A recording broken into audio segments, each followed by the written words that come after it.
أكاديمية ماردار الخضراء ورنتي هل كان عاوة عن كذا فرينه ورنتي أكاديمية أوجه الرئيدي نوع هذا لقفر الصومالية قلب دقنا أي نصيب إيالتي سجوني أنا وحنا مهد أوجه جاري ليه أقويها أنا الأستاذ حسن كافي علي هاشي أو أجاسمها إيا مؤسسك runtii waxaan rabaa Soomaaliya waxay ahayd dad oo maaragtay ahlu sunna ah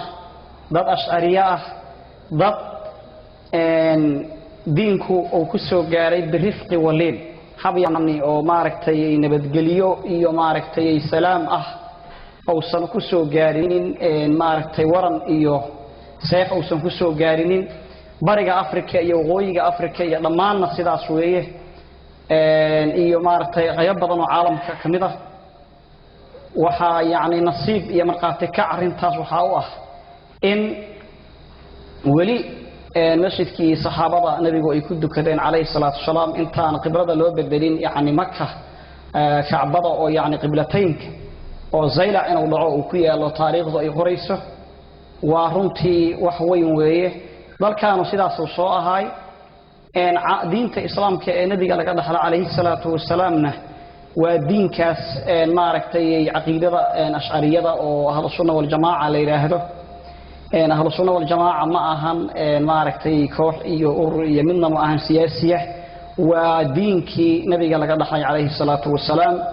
waxa yaani arkayna dad badan oo hadii maanta la yiraahdo mabda ahlu sunna u yaqaan in ay tahay state iyo maaragtay authority inay tahay sidaas ma ahan waxaan rabaa inaan si guud ugu baraarujiyo dadkaas in ahlu sunna wal jamaa waa diinkii nabiga calayhi salaatu wasalaam diinkaas markii uu yaani nabiga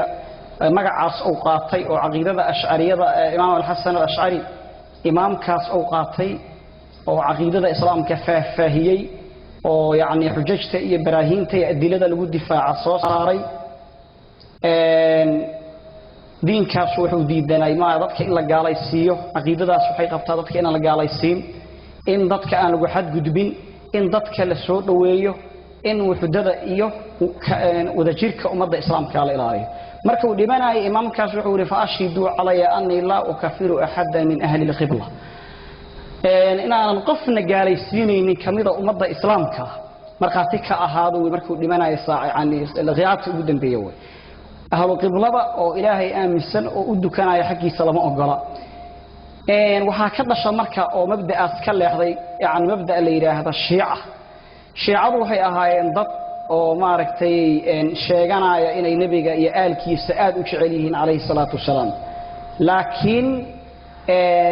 faham yaani khaldani oo la rogmaday oo maaragtay aan ku toosnayn hadigii aalu beedka iyo nabi maxamed calayhi salaatu wasalaam dadkaas shiicada waa kala duwan yihiin koox la yiraahdo 12 ugu daran sidaas oo kale waxa ka leexday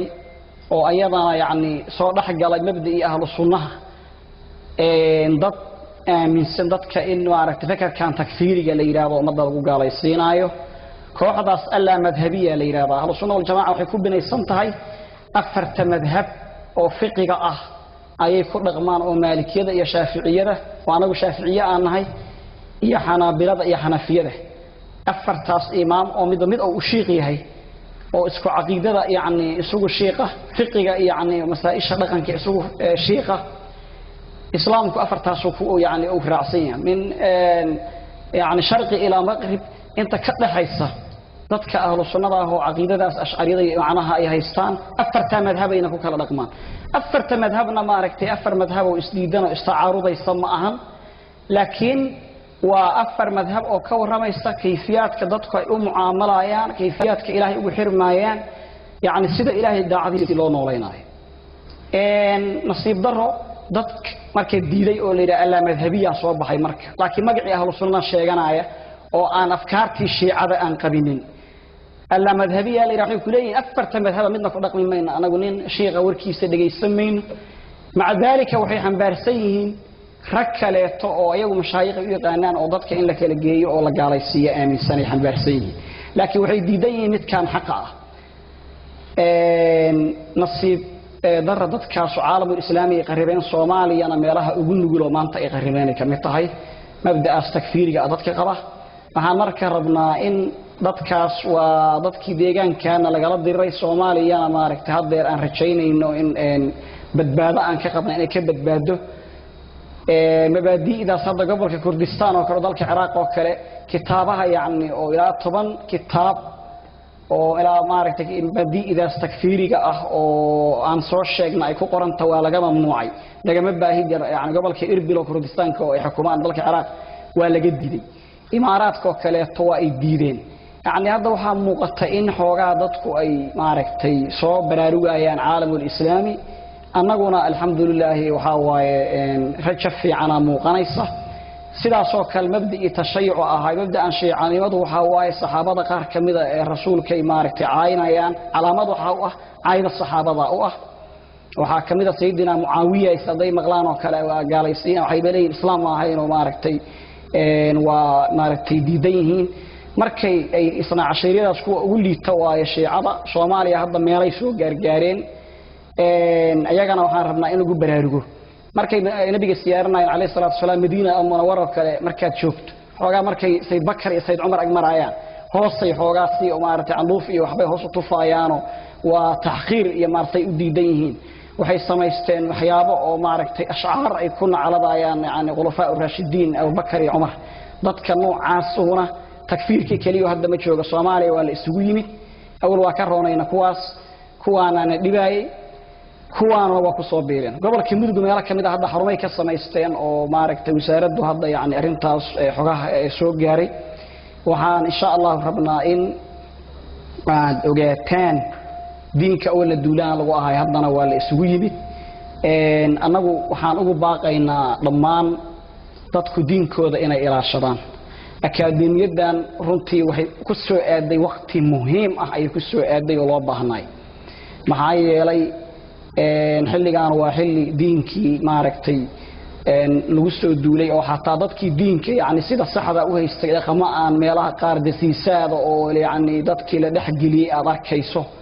oo maaragtay aan qurxoonayn in shiicanimadii ay taagan tahay takfiirka hore noo qaribay meesha marka waxa laga rabaa inay noqoto isha iyo masdarka laga qaadanayo mabaadi'da saxda ah ee dalkan iyo dadkan la raba in loo baahiyo inay bixiso tala bixin ku saabsan quraanka kariimka qaabka loo tadriisinayo daarista diraasaadka islaamka yani masaajida qaabka kooban oo maaragtay ardadii yani day noqoto iskuulaadka kale maadada tarbiyada kale haday noqoto oo darsideeda la dhigayo inay yani meeshaan ay tala bixin ka samayso in laga qaato in haddii ilaahay ogolaado ay macallimiinta tababarasida quraanka kariimka ah hada diinkii maadaama dadkii lagu diray oo qolooyinkaanu ay yimaadeen waxaad arkay hadii maaragtay meelihii wadamada galbeedka oo kale aad joogto cunugii qaabkii macallimiinta quraanka lagu barto u shii ah laguma bari kara hadeer waxaa la rabaa in lagu baro qaabab kaleeto oo maaragtay mar xataa kubadii iyo waxyaabihii laga hadlaayay sometimes in la yiraahdo loo fasaxo oo hobbigiisa yani lagu dhiirigeliyo mararka qaar in fasaxo qarashaad iyo ballanqaadyo kale la siiyo in la soo wareejiyo la yiraahdo meelaan ku geynaynaa oo maaragtay qaab noocaas ah hadeer maaragtay wax loo baraa waxyaabaha aad arkaysiin oo Mareykanka ardayda gabadhu ay sheegayso quraan ku dhameystay ul iyo ma aha ilmuhu meeshaas waxay leeyihiin xuquuq fara badan oo waxa la leeyahay hadii waalidka ay ka dacwoodaan iyaga xaq leh marka meeshaan waa meesha qaab yani moodan ah oo casri ah oo waxa yani hadda maanta taagan aan laga qaadanayo waaye waa meel runtii anagu aan wasaaraddanadu intaan joognana insha Allah aan ila idinkiisa wax weyn aan isku dayi doono inaan ka bedelno oo aan ku kordhino haddii ilaahay ogolaadana personally anagu aan goolkayga iyo fishinkayga yani in dacwo islaamiya inaan ka shaqay doono haddii Allah idmo hadda yani waxa jira culimada islaamka markay ay maaragtay hadlaayeen oo kale wadaad leeyahay Xabiib Umar oo dalka Yemen degan wuxuu leeyahay team sports oo leeyahay markuu garoonka ka degayo waa soo dhaweynayaan fanaanadii soo qaadanayaan soo dhaweynta tarxiib Xabiib Umar ay leeyahay waxa waaye dadka diinka ka akhrisaaya waqtiyaal diinka waxay leeyihiin ay ka dhageystaan asagay raacsan ku xiran mabda saxda islaamka ay haystaan banoonigoodana asaga sheekhu waa maal galiya waa taageeraha asaga maal galiya marka diinka ay kayfiya oo lagu nashrin karo waa in lagu nashriyo waay sababtoo aduulaan baa lagu yahay nooc kasta oo lagu nashrin karo lagu nashriyo diinkan markii habiib yaani jifri oo kale markuu hadlay wuxuu yiri nin gaalaha hadlay wuxuu yiri bariga Afrika markaan tagnay diinkii laba qolaan aan ka dadkii gahan baagan inaan Kirishtaan ka dhigno laba nin ayaa dhibaato ugu noqotay oo aan yaani Kirishtaanka ka suura gali weyn nin aalu bayt sheega nin dhahay aalkii nabi Muhammad oo inta yimaado dhaha aalu bayt aan nabiga uga sheekaynaayay nabi Muhammad iyo nisbadiisa markaas ay ummadda dhan dareenkoodu wuxuu ku noolaanaa jacaylka Muhammad ku noolaanaa alayhi salaatu wasalaam gabigood aan iga tagayaan wax alla wixii aan ka shaqeynayay sanad يعني ساعده كإفسادنا وكبابئناه مد كلاته هذا وحول الله لا إله إلا الله يعني لها يعني شيغانا إنه يهي صوفي إيمانا توحيد كاسو بالله لا إله إلا الله محمد رسول الله قبل بحول يقولنا وراعا يعني وحي هم كسو شغيلنا بال فيفسد عمل الليل هل هم ينكوها الله يناياه مركا ووحي النبي قال قد عليه الصلاة والسلام قاب كاس ترتيبك أو يعني جلعصا ذاتك دينك ويمد وانا قابك ان ربنا ان اكاديميدان ay ku talabixiso oo dadka ay u tababarto haya nabiga kaleey salaatu salaam nima masjidkiisa yimid markaas uu masjidkii ku dhaxkaasay masjidka nabiga ciido oo ay Madiina markaas ay saxaabadii soo qabteen ay damceen inay garaacaan nabigu ka leexdo uu had dhamaystay horta kaadida ku kala waxayna caafimaadkiisa dhibaato u geysanayna ka leexdo hadilina markii uu dhamaystay wadaan biya ku shubo bal biyaha lagu shubo wuxuu yiri masaajid waaye lagu ma kaadsho saas waa lagu dukada ilaahay lagu caabudaa بنانكو استاج اللهم ارحمني ومحمد نور انا يا محمد بس لا نحرس انت كلا نحرسنه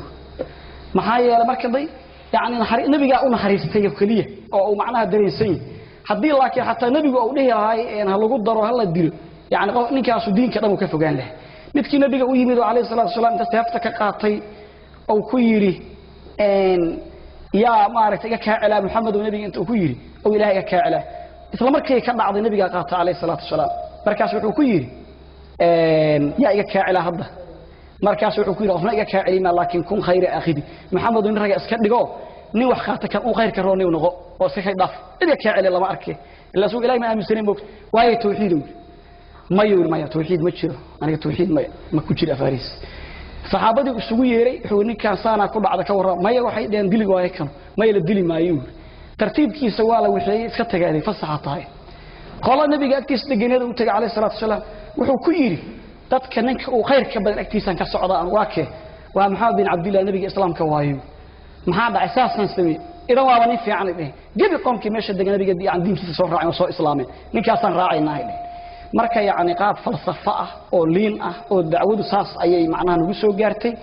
sidaas ayaan ugu baaqayaa in qof walba oo naga mid daaci oo noqdo waxaan rabaa ilaahay idinkiisa inaan maaragtay markaste isku baraarujino qof kasto naga mid yahay inuu daaci noqdo inuu dacwada diinka islaamka masuuliyad iska saaro inuu ilmihiisa xaafadiisa hooyadiis uu ku celiyo diinka yani inuu ku celiyo oo markaste uu qof walbaana diinka uu faa'iideysto kaadamiyada waxyaabaha aan insha Allah ku talinayno oo rabna inay soo saarto waxa kamid ah arabiyada dadka in la baro luqadda carabiga hadda way ka maqan tahay waa ay ka maqan tahay saaxada in dadka luqadda carabiga macallimiin diyaarsan maaragtay loo sameeyo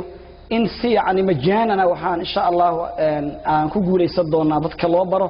yani ta'allamu al-arabiyya wa 'allimu awlaadakum aan nabiga alayhi salaatu wasalaam arabiyada barta awlaadiina bara maxaa yeelay bayskii waay qofka diinka haduu rabo inuu fahmo waa inuu luqada arabiyya barta